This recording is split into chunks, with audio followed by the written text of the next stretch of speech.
ரணிலுடன் இணைந்து சதி செய்தவர்கள் நாங்களே, பகிரங்கமாக கூறிய எம்பி. இலங்கைக்கு மகிழ்ச்சி தகவல், நீக்கப்படுகின்றது தடை. ரணிலின் அழிவுக்கான ஆரம்ப புள்ளி, விமல் வீரவன்ச கடும் விமர்சனம்.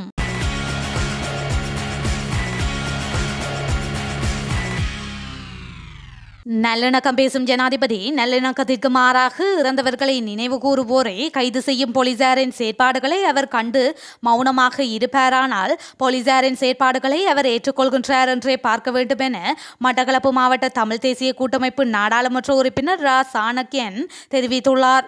இன்று மட்டக்களப்பு வாழைச்சேனை உதவி போலீஸ் அத்தியட்சகரை சந்தித்த நாடாளுமன்ற உறுப்பினர் அண்மையில் தரவை துயிலும் இல்லத்தில் கைது செய்யப்பட்டவர்கள் குறித்து அவருடன் கலந்துரையாடியுள்ளார். மாவீரர் இல்லம் என்ற பதாகை வைக்கப்பட்டதன் காரணமாக மாவீரர் நினைவேந்தல் ஏற்பாட்டுக்குழு உறுப்பினர் உட்பட 4 பேரை கைது செய்து அவர்கள் மீது பயங்கரவாத தடுப்புச் சட்டத்தின் கீழ் போலீசார் வழக்கு தொடுத்துள்ளதாகவும் இதன்போது சாணக்கியன் குறிப்பிட்டுள்ளார்.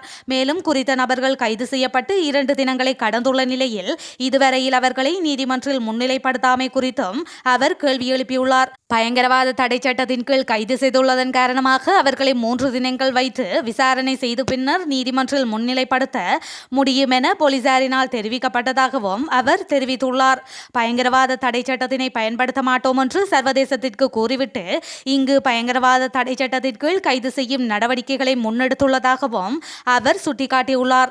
தொடர்ந்தும் இதுபோன்ற வவுணதீவு பிரதேசத்தில் பிறந்த நாளுக்கு கேக் வெட்டியவர்களையும் பயங்கரவாத தடுப்புச் சட்டத்தின் கீழ் கைது செய்து வழக்கு தொடர்ந்துள்ளதாகவும் இந்த நாட்டில் இவ்வாறான செயற்பாடுகள் ஒருபோதும் நல்லிணக்கத்தை ஏற்படுத்தாது எனவும் சாணக்கியன் குறிப்பிட்டுள்ளார். இது தொடர்பில் ஜனாதிபதியின் கவனத்திற்கு கொண்டு சென்று அவர் இது தொடர்பான நடவடிக்கை எடுக்காவிட்டால் அவர் நல்லிணக்கத்திற்கு மாறாக இறந்தவர்களை நினைவு கூறுவோரை கைது செய்யும் போலீசாரின் செயற்பாடுகளை ஏற்றுக்கொள்கின்றார் என்றே பார்க்க வேண்டும். இராணுவத்துடன் இணைந்து கடந்த காலத்தில் தமிழ் மக்களை கொலை செய்தவர்கள் வெறுகல் பகுதியில் சிவப்பு மஞ்சள் கொடிகளை கட்டி நிகழ்வுகளை செய்யும் போது அவர்களுக்கு எந்த தடையும் விதிக்கப்படுவதில்லை. எதிர்வரும் காலங்களில் ஆலயங்களில் கூட சிவப்பு மஞ்சள் கொடிகளை கட்டி நிகழ்வுகளை செய்யும் போது அதுவும் பயங்கரவாத தடை சட்டத்தின் கீழ் குற்றமாக கொள்வார்களா என்பது தெரியாது என சாணக்கியன் தொடர்ந்தும் தெரிவித்துள்ளார். முல்லைத்தீவு மாவட்டத்தின் கொக்கு தொடுவாய் பகுதியில் கண்டுபிடிக்கப்பட்ட மனித புதைகுழி அகழ்வின் 2ஆம் கட்ட பணிகள் கடந்த 20/11/2023 அன்று ஆரம்பிக்கப்பட்டிருந்தது. ஏற்கனவே 1ஆம் கட்டத்தில் 17 உடற்பாகங்கள் மீட்கப்பட்ட நிலையில் 2ஆம் கட்டம் 20ஆம் தேதி ஆரம்பிக்கப்பட்டு நேற்று வரை 39 மனித உடற்பாகங்கள் மீட்கப்பட்டுள்ளன. இவ்வாறான நிலையில் முல்லைத்தீவு கொக்கு தொடுவாய் மனித புதைகுழி எவ்வளவு தூரம் விஸ்தரிக்கப்பட்டுள்ளது என்பது தொடர்பாக மேற்கொள்ளப்பட்ட விசேட ஸ்கேன் பரிசோதனை ஊடாக கொக்கு தொடுவாய் மனித புதைகுழியானது கொக்குளாய் முல்லைத்தீவு பிரதான வீதி பக்கமாக ஏற்கனவே அகழ்வுக்காக தோண்டப்பட்ட இடத்திலிருந்து மேலதிகமாக 1.7 மீட்டர் வரை செல்வதாகவும் அகலமாக 3 மீட்டர் செல்வதாகவும் தெரிவிக்கப்பட்டிருப்பதாகவும் ஏற்கனவே அகலப்பட்ட குழியில் இருக்கின்ற உடற்பாகங்கள் அகழ்ந்தெடுக்கும் நடவடிக்கை இன்றுடன் நிறைவு பெறுகின்ற நிலையில் இந்த அகழ்வு பணியானது இன்றுடன் 2ஆம் கட்டம் நிறுத்தப்பட இருக்கின்றது. மேலதிகமாக இனங்காணப்பட்டுள்ள உடற்பாகங்களை மீட்பதற்காக 3ஆம் கட்ட அகழ்வு பணியானது மார்ச் மாதம் 1ஆம் தேதி ஆரம்பிக்கப்பட்டு 1 மாத காலம் இடம்பெறும் என தீர்மானிக்கப்பட்டிருக்கின்றது. இது தொடர்பான மேலதிக விடயங்களை கலந்தாலோசித்து முடிவெடுப்பதற்காக குறித்த வழக்கு இம்மாதம் 14ஆம் தேதி தவணையிடப்பட்டுள்ளமை குறிப்பிடத்தக்கது.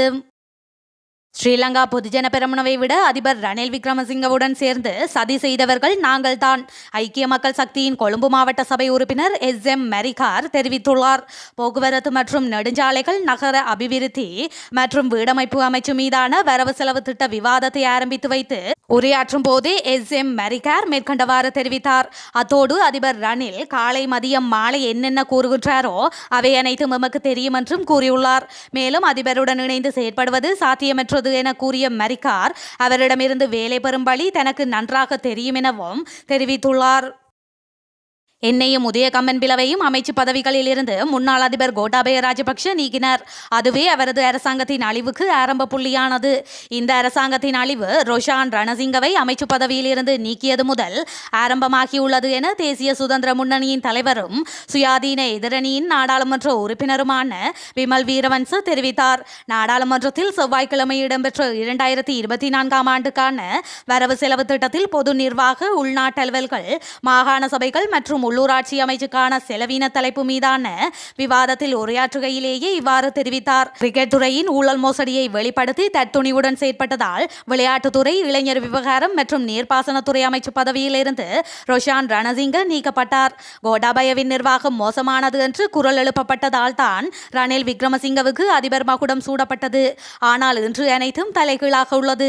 பல்வேறு போராட்டத்தினூடாக அதிபர் மகுடம் சூடிய ரணில் விக்ரமசிங்க தனது உண்மை முகத்தை திங்கட்கிழமை காண்பித்துள்ளார். பொருளாதார பாதிப்பு தொடர்பில் கவனம் செலுத்தாமல் சிறுபிள்ளை போல் கடந்த அரசாங்கம் செயற்பட்ட போது அதனை சுட்டிக்காட்டினோம். அதிபர் ரணில் விக்ரமசிங்க 2024ஆம் ஆண்டு அதிபர் தேர்தலில் போட்டியிட மாட்டார் என்பதை தெளிவாக கூறுகின்றேன். தற்போதைய நெருக்கடி சூழ்நிலையை தனக்கு சாதகமாக பயன்படுத்திக் கொண்டு சர்வதேச நிறுவனங்களில் உயர் பதவியை பெற்றுக்கொள்வார். நாட்டின் எதிர்காலம் குறித்து அவருக்கு அக்கறை இல்லை என்றும் அவர் மேலும் குறிப்பிட்டுள்ளார். விளையாட்டுத்துறை அமைச்சர் பதவியிலிருந்து ரொஷான் ரணசிங்க நீக்கப்பட்டதன் மூலம் இலங்கைக்கு சர்வதேச கிரிக்கெட் பேரவையினால் விதிக்கப்பட்டுள்ள கிரிக்கெட் தடையை நீக்குவதற்கான சாத்தியக்கூறுகள் காணப்படுவதாக கிரிக்கின்போ இணையதளம் தெரிவித்துள்ளது. இலங்கைக்கு விதிக்கப்பட்டுள்ள தடையை நீக்கும் வகையில் கிரிக்கெட்டில் அரசியல் செல்வாக்கை செலுத்த வேண்டாம் என இலங்கை அரசிடம் கோரிக்கை விடுத்துள்ளதாகவும் தெரிவிக்கப்படுகின்றது. ரொஷான் ரணசிங்கவை அப்பதவியிலிருந்து நீக்கியமை அரசாங்கம் இனி கிரிக்கெட் நிர்வாகத்தில் தலையிடாது என்பதற்கான அடையாளமாக அமையும் எனவும் அந்த இணையதளத்தில் மேலும் குறிப்பிட்டுள்ளது. இதேவேளை இடைக்கால கிரிக்கெட் குழு ஒன்றை அமைத்து வெளியிடப்பட்ட வர்த்தமானி அறிவித்தல் அடுத்த நீதிமன்ற அமர்வு வரை நடைமுறைப்படுத்தப்பட மாட்டாது என விளையாட்டுத்துறை அமைச்சர் ஹாரின் பெர்னாண்டோ மேன்முறையீட்டு நீதிமன்றில் தெரிவித்துள்ளார். இலங்கையின் வடக்கு கிழக்கிலிருந்து இடம்பெயர்ந்த அனைவரையும் அடுத்த 3 வருடங்களுக்குள் மீள்குடியமர்த்த அரசாங்கம் நடவடிக்கை எடுத்துள்ளதாக அமைச்சர் பிரசன்ன ரணதுங்க தெரிவித்தார். நாடாளுமன்றில் இன்று உரையாற்றிய போதே அவர் மேற்கண்டவாறு குறிப்பிட்டார். இது தொடர்பில் அவர் மேலும் தெரிவிக்கையில் 2027ஆம் ஆண்டுக்குள் கன்னிவெடிகளற்ற நாடாக இலங்கையை மாற்ற விசேட வேலை திட்டங்கள் ஆரம்பிக்கப்பட்டுள்ளன. யுத்தம் நிறைவுக்கு கொண்டுவரப்பட்ட பின்னர் வடக்கையும் கிழக்கையும் அபிவிருத்தி செய்ய பல வேலை திட்டங்கள் நடைமுறைப்படுத்தப்பட்டன. அப்பகுதி மக்கள் எந்த வகையிலும் பாதிக்காத வகையில் இந்த செயற்பாடுகளை நாம் கடந்த காலங்களில் மேற்கொண்டிருந்தோம். தற்போதும் யுத்தம் காரணமாக அகதிகளாக இடம்பெயர்ந்தவர்களை சொந்த பகுதிகளில் குடியமர்த்த நடவடிக்கைகள் எடுக்கப்பட்டுள்ளன. இதற்காக 1,47,848 வீடுகளை அரசாங்கம் பல்வேறு தரப்பினரின் உதவியுடனும் தீர்மானிக்க நடவடிக்கை எடுத்துள்ளதுடன் இந்த வருட ஆரம்பத்தில் 1,700 வீட்டு தொகுதிகளில் நிர்மாண பணிகள் பூரணமாக இருக்கவில்லை. இவ்வருட ஆரம்பத்தில் மேலும் 1,665 வீடுகளை நிர்மாணிக்க நாம் நடவடிக்கை எடுத்துள்ளோம். கொழும்பு பிரதேசத்தில் குறைந்த வருமானம் பெறும் குடும்பங்களை சேர்ந்தவர்களின் சிறுநீரகங்களை விற்பனை செய்யும் மோசடி தொடர்பில் தகவல் வெளியாகி பெரும் சர்ச்சையை ஏற்படுத்தியுள்ளது. இந்த நிலையில் வறிய குடும்பங்களை இலக்கு வைத்து இடம்பெறும் சிறுநீரக வர்த்தகம் தொடர்பில் முறையான விசாரணைகள் ஆரம்பிக்கப்பட்டுள்ளதாக கொழும்பு குற்றவியல் விசாரணை பிரிவினர் கொழும்பு நீதவான் நீதிமன்றத்திற்கு அறிவித்துள்ளனர்.